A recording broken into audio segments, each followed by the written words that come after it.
Hi, everybody, and welcome to the Preach Like a Girl podcast. We are so excited today to have Dr. Lynn Cohick with us, who is the distinguished professor of New Testament and the director of Houston Theological Seminary education. Welcome, Lynn Cohick. How are you? I'm great. Thank you so much, Kimberly, for inviting me on to Preach Like a Girl. I love it. I've been on before, right? But Yes, you've been on time has passed, so it's good. It's good to reconnect. That's right. Time has passed. You've done new stuff. We've been together on some stuff. So Lynn is a colleague and a friend, one of my favorite scholars in the space of early church history and New Testament biblical exegesis and work. And so it's always fun to talk to you. Lynn, tell us what's going on. I know you have some exciting things happening, sort of a new or newish venture that you've been working on having to do with women in Christian history. And so but tell our listeners a little bit about that. Yes, well, and you're a partner in crime in that too, Kimberly. Yes, so we have a 501c3 called the Center for Women in Leadership, and that under that umbrella is my podcast, Alabaster Jar, but also under that umbrella is something we call the Visual Museum of Women in Christianity. And it is kind of a multifaceted endeavor.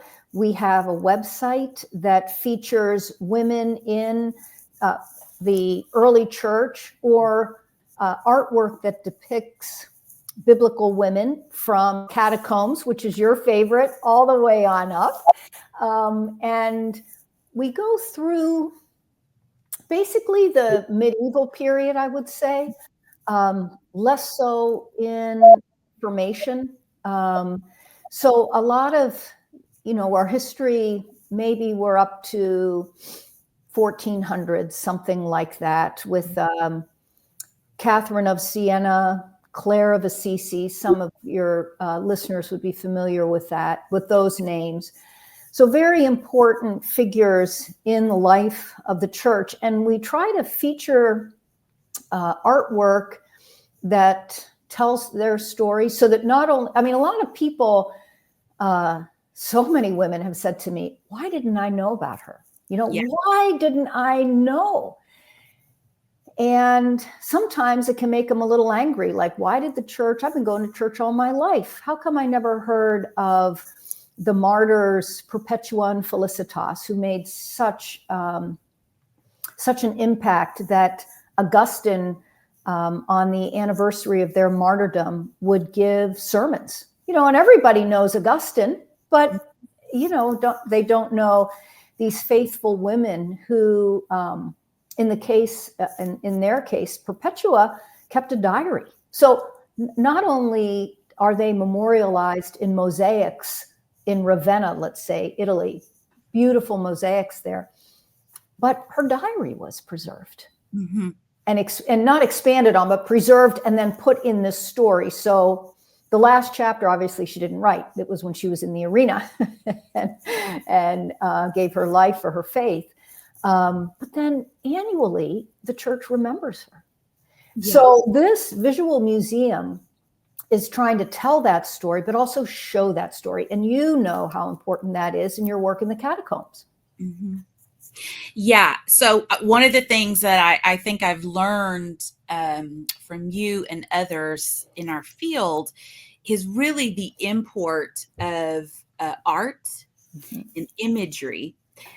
We have, women named in the biblical text, and then they sort of in the record drop off of history.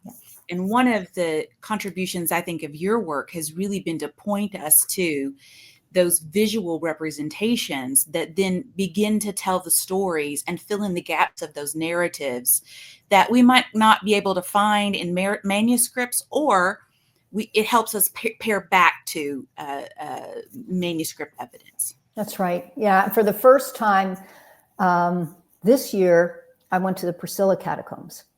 How did you find? Did you love it? Loved it. So that's another thing that the Center for Women in Leadership does, is it sponsors trips. We've done our second trip now to Italy. We did it over the Christmas holiday. And in Italy, they really take seriously the 12 days of Christmas. So Christmas kind of starts on the 25th, and then there's celebration till Epiphany Sunday, or the 6th of January.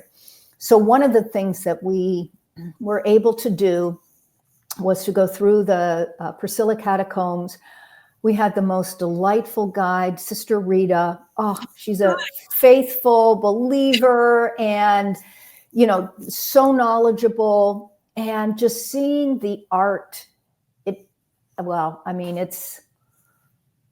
It's amazing to me. It's like you step back, and as well, you step back into time and you realize my sisters in Christ worshiped here. Yeah. More than 1,000 years ago. And it's like you enter into a space of community with that great cloud of witness that has gone before. So it was incredibly, incredibly moving. Another experience that was quite moving to many of the students, and also to me, is we went to the church of there's Praxedes and Prudenziana. There's two sisters, and there's churches, as you know, cathedrals in Rome dedicated to both of them. And these women would go to where martyrs had been executed and gather up the body and wash the body and bury the body. That's a very important ritual or rite. There's nothing superstitious about it. They weren't, worried that the martyr spirit would, roam around the dark streets at night. Rather, they really wanted to honor the martyr's testimony, but they put themselves at great risk, of course, in doing that. And it's a story we don't know about, but their churches are right there. And in and you can get on the visual museum, you can get to that visualmuseum.gallery. And we have a whole page on Prudenziana and Praxedes. And in it, you can see some of the pictures from each of these churches. And in one case, the sisters are portrayed in a mosaic at the front of the church, the apse. And of course, Christ is in the center. And next to him are Peter and Paul. And then beside Peter and Paul are the two sisters. And each of the apostles has one arm around the sister in a friendship, like, I'm bringing this great saint to Christ. And one of the people on the trip were like, well, those apostles are not following the Billy Graham rule. Oh, you got, but it was an emotional time. Sometimes when you're emotional, you come out with a joke. But it is quite moving. And these women were rightly celebrated without apology as central to the life of the church. Yeah. And I think that the work that we endeavor to do is so important, because it's when you stand there in those spaces and you're connected to the women who went before us, and to the way that they helped nurture and I think shape the early church. You're aware there's a story here. there are pieces. We talk. You stand in Priscilla's, the queen of the catacombs, and you see those three images with the Villaggio women, and if you know her story, there's no way to not see that these are three epics of her testimony. Devoid from that, I'm sure you can put all sorts of meanings to it. And go ahead. Well, yes, and I think that what you said about being like part of the church's life, Yeah. They, Praxedes and Prudenciana gave their life. They ended up also being martyred. Yes. And I think today, and what I love about your work, Preach Like a Girl, and just the academic work also that you do, is you hold women to the same high standard that men are held in terms of knowing the Bible, preaching faithfully, living a life of a disciple, come what may. And I get discouraged sometimes today when women, the only things they're kind of given to feed them, if you will, are these fluffy Bible studies that, that just, I think, no. There is no such thing as pink discipleship.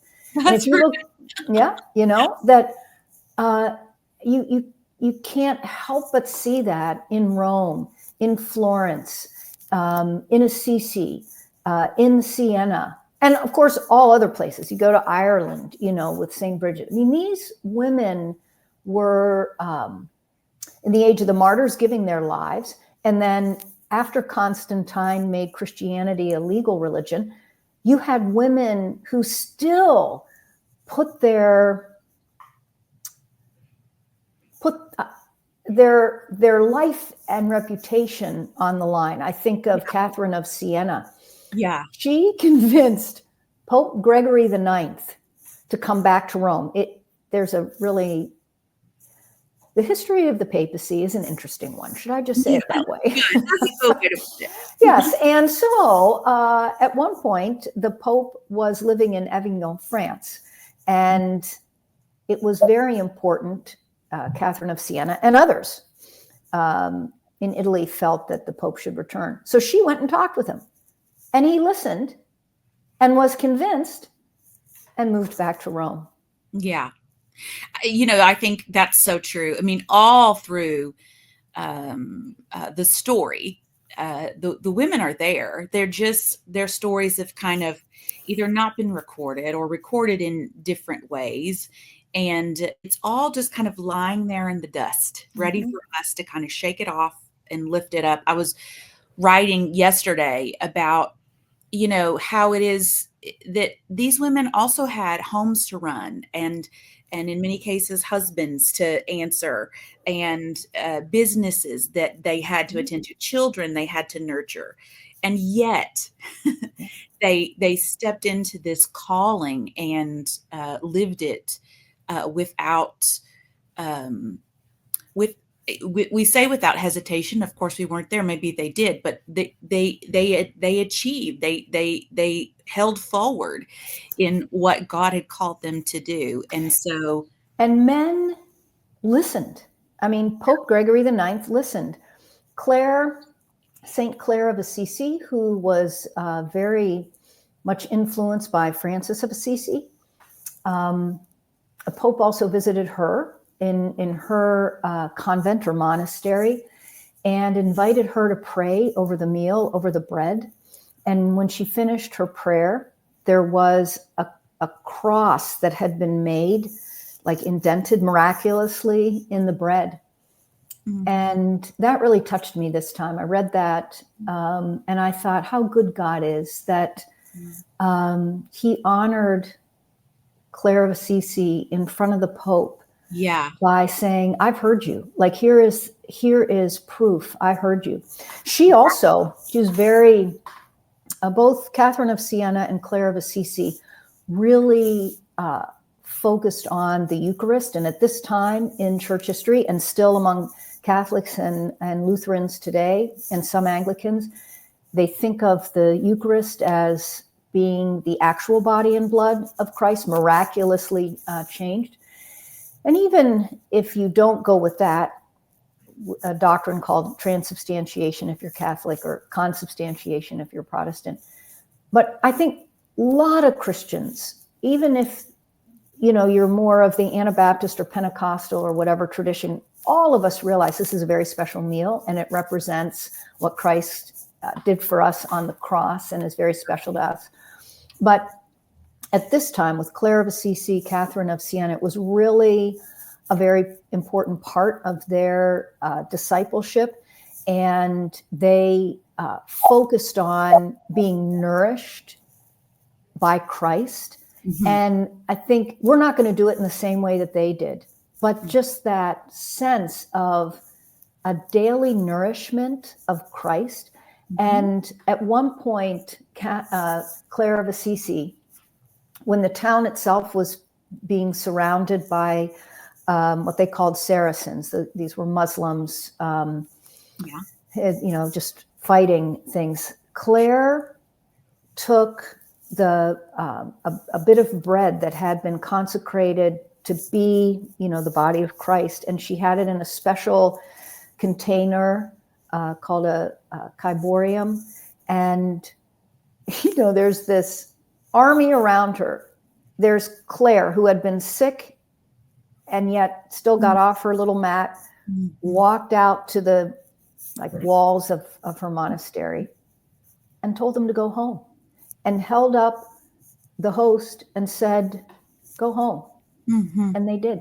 And she did that twice. So I think there's tremendous bravery and courage. And that comes, I think, from a life of committed prayer and thinking about daily nourishment in Christ, which for a lot of us Protestants functions a little bit more as like reading the word, which these women also did, but with literacy and the way the church just kind of functioned back then was much more on Eucharist than it would be like how Protestants today, where we're a highly literate group. And so we can daily feed on Christ in his word. Yeah. And that was so central to her sustenance, to their sustenance. You read all through the contemplatives. That's such an important piece. Well, because you're one of my favorite biblical scholars, we have a couple things that we want to share. Because you're one of my favorite biblical scholars, we've invited you to be you're our kickoff speaker for our event this June in Denver called Refresher. We'll link up everything down below, but really inviting women to just come and soak up the word, the spirit, present with other women gathering. And so just want to ask you anything you're looking forward to or anticipating in our time together in Denver this June. Well, one of the things I love is to be part of a worship group. And when there are only women voices singing, it just does something. Yeah. I think about how beautiful that sounds to the Lord around his throne. So that is something that I really look forward to, is that worship time. I also really look forward to women sharing their stories with me. And that happens serendipitously, right? You're just walking in a hallway, someone comes up and says, "Oh, I just got to tell you this." And I always come away so encouraged. Yeah. Even if it's hard.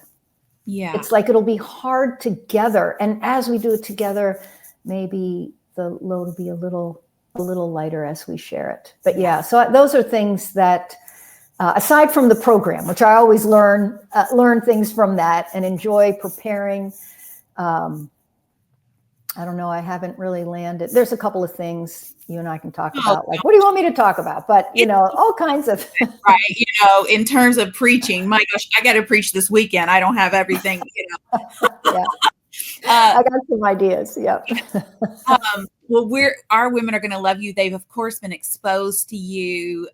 I've referenced your work and shared your books with them. They know your scholarship. They have been familiar with your podcast, The Alabaster Jar, which we'll make sure there's link outs to that.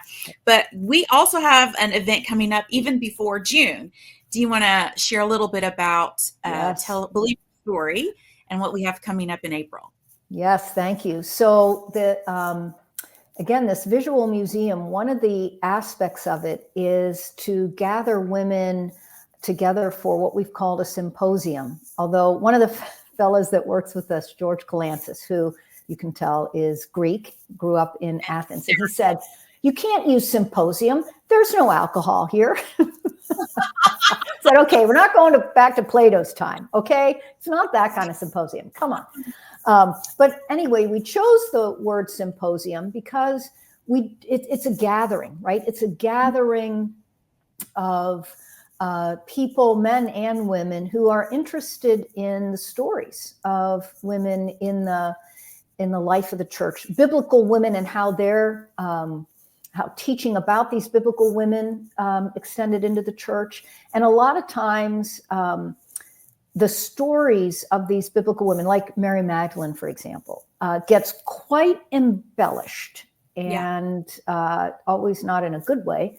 But then she's depicted in so many ways. Donatello's sculpture of the Penitent Mary is one of the most moving.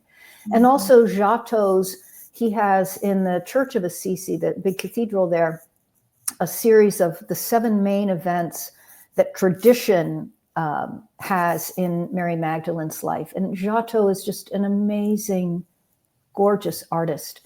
And so you look at these and you think, is this Mary of Scripture? What did they get right? What have they embellished? How can I learn from it? What do I maybe need to rethink? So in our visual, in our symposium, this will be our 3rd one. It's entitled "Believe Her Story." We want to listen to God through women, right? Because God does speak through women. And so we're excited. This is April 3rd and 4th. It's being held at Wheaton College. You will be one of the speakers, so I'm thrilled that you are participating. Oh, because I want them to be able to come and glean from that. So yes, good. Yes, absolutely. And the keynote speaker this year is Beth Allison Barr, and she'll be featuring her new book, Pastor's Wife.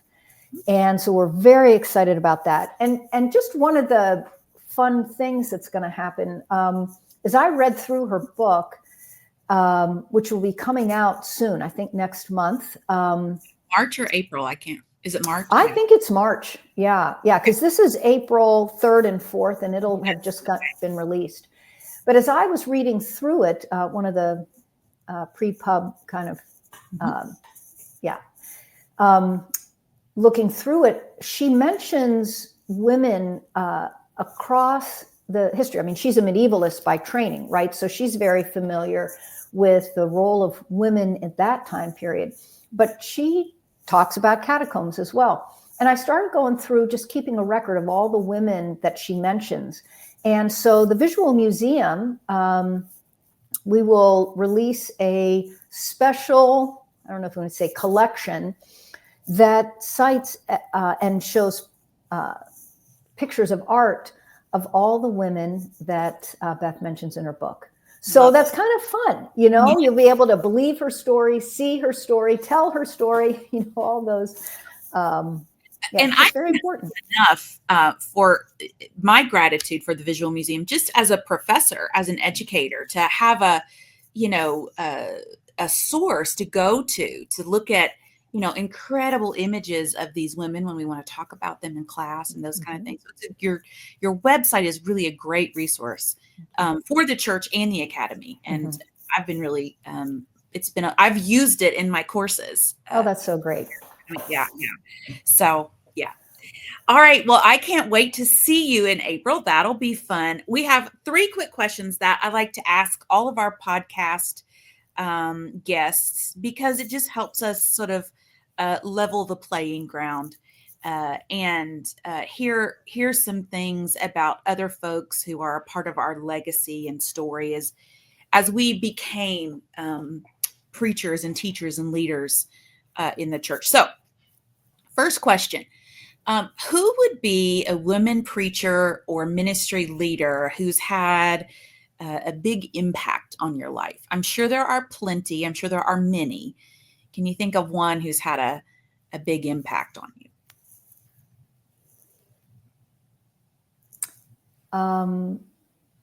As you say that, I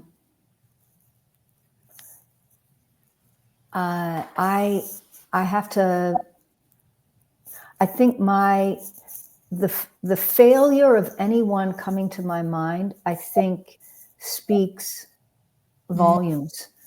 Mm.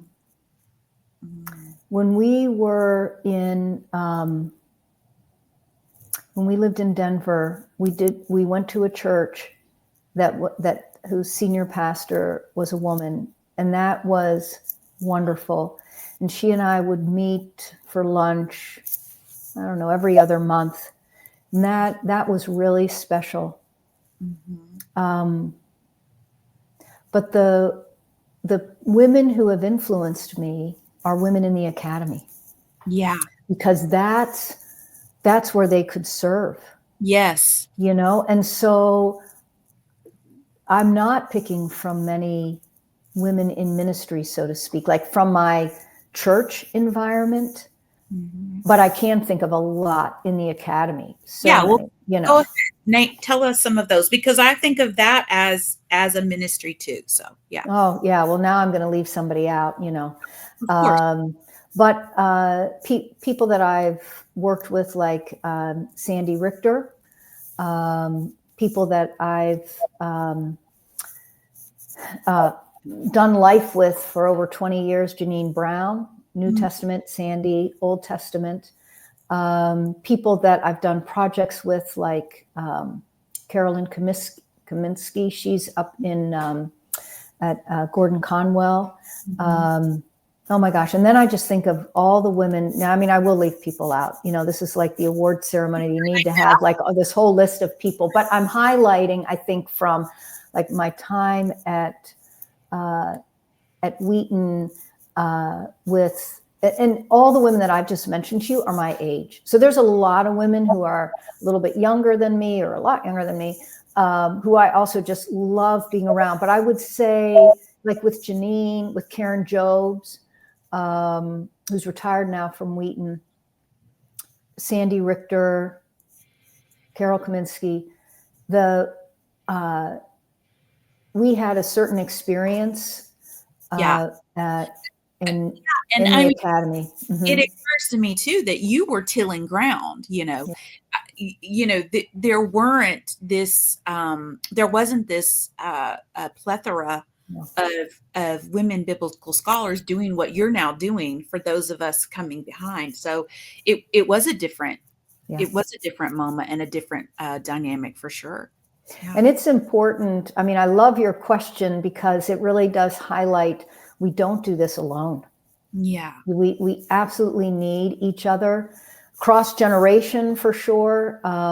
And I mean, you just, nobody can do it alone, men or women, but in certain roles, the pressures are such that it's really important to have other women who are kind of going through the same thing and you feel you can have their support. Yeah. Okay. This next one's a little harder, but it's given to you under the premise that, you know, some listeners could self-eliminate because they would say, well, I can't do what Lynn Cohick is doing, or she's so accomplished, she's done all this. So we like to ask this question because we know what is true. We learn more from our failures, our mistakes, than we do our successes. So can you think of a mistake or a failure in ministry, in preaching, that taught you something, that shaped you, and sort of what did it teach you? Yeah. I have to advertise mine. I think, you know, as you framed the question, I really love that you said, we eliminate ourselves. We take ourselves out of the race. We are, or can be, our hardest critics. So I would, so I love that you're saying, what is a mistake? Because a mistake to me truly is something you can learn from, as opposed to something that disqualifies you. Yeah. And I'll definitely answer this. I'm not trying to stall, but I do also want to acknowledge that in my experience, women are allowed fewer mistakes. If men get 3 swings at bat, women might get 2, maybe only 1. And so I think we feel our mistakes more deeply because they are more, they can be judged more harshly. Right. And so while, we might want to take ourselves to task for being quote unquote perfectionists, part of that is because we know often that's how we're judged, whereas a fella just isn't as, there is a sense that a man will grow into a job. I mean, these studies show this, right? Yes. And we know studies are always right. But I think the evidence is pretty clear that men are seen as, if they step into a job, that they can grow into it. So they might have 5 or 6 of the qualifications, but they'll get the rest up to the 10 that is necessary. Women tend not to be given that benefit of the doubt. And so I think, anyway, that women experience mistakes differently than men, I think, or seen. Yeah. So having said all that, what we need to do, of course, is first and always keep our eyes fixed on Jesus. And so our reactions to when we feel we have done something wrong, when we know we have done something wrong and a mistake, that first and foremost, we go before the Lord, and it's He who will judge us. So I can think of a couple of times where, in one case, it was a very busy time at work. These examples will all be when I was in administration. Sure. And we were having both classes going and speakers coming in and all of this. And this was also kind of coming out of COVID. And so how are we managing people online? And they hadn't thought about the fact that we were doing an event only for people in person, but not online. And that was going to be a problem. And so I remember just there at an elevator saying to the guy, well, what do you mean? And it wasn't like I dressed him down or screamed and yelled, but I definitely, I was frustrated. I don't know that I would say I was angry, but I was frustrated. Like, what? And as soon as I said it, I realized, oh my gosh, that was out of line. And so apologized. And then later went back because it was in a hallway. So other people could have heard, right? Went back again and apologized. Another time I was in a meeting and discussing some sort of policy, curriculum. And anytime you do something like that, there's a lot at stake for different stakeholders, right, around the table. And one person said what they wanted to say. And I didn't realize that there was a backstory to that, and it was being heard by others in a certain way. And so at face value, I thought, okay, not realizing what had happened. Once I was told, hey, wait a minute, this is the full story. I'm like, oh my gosh. And again, then went to a person that was affected by that and said, hey, I now know the full story. I'm sorry. Like, this was not what I intended. This is not what I thought was going on. And I'm really sorry with that. So nobody really likes to be wrong, but there is, I think, a burden placed on us to apologize, a burden placed on God. And then if the person in these cases, I think both happen to be men, both men, received my apology very graciously, and I'm thankful for that. But I think that, that would be a mistake that then I tried to, once I realized, okay, I need to apologize. And so it's, it's no fun to not be up to speed, but we'll always never have information. And I think in most cases when we do, I always say I'm a fighter, not a lover. So I have a million stories of when I've said the thing and then have to go back and go, you know what? And I think most people hear us, when we say, okay, that was wrong. Let me do that again. So Yeah. Thanks for sharing that with us. Yeah. All right. Final question. A female biblical or early church figure that you most identify or align with? I think it would be the Samaritan woman, but the Samaritan woman as I understand her. Yeah, I think she's been grossly misunderstood. Yes. So I've not had 5 husbands, nor am I living with one who's not my husband now. Okay, we've been married 40 some years now. So happily, all those years. So that's not what I identify with. What I identify, nor do I think she's an outcast. So nor do I, and I don't think of myself as an outcast. What this chapter 4 in John is stressing, what we see in this is Jesus having a theological discussion with a woman. And in that, he teaches such amazing theological truth that we have become so accustomed to, we don't realize how revolutionary it is. Those who worship God will worship him in spirit and in truth. Mm-hmm. At this time, both Jews and pagans and Samaritans, they all had sacred spaces, temples, shrines.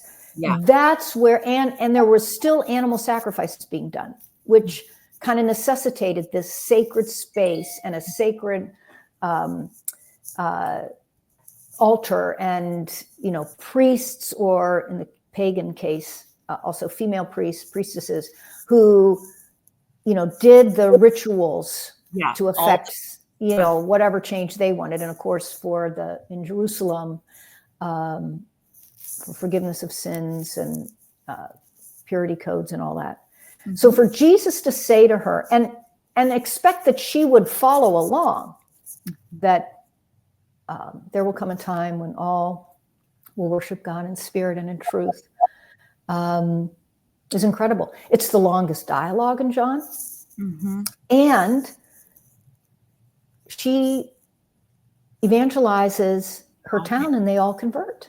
Mm-hmm. I would love to have that kind of fruit from whatever ministry God gives me. Mm-hmm. It's amazing.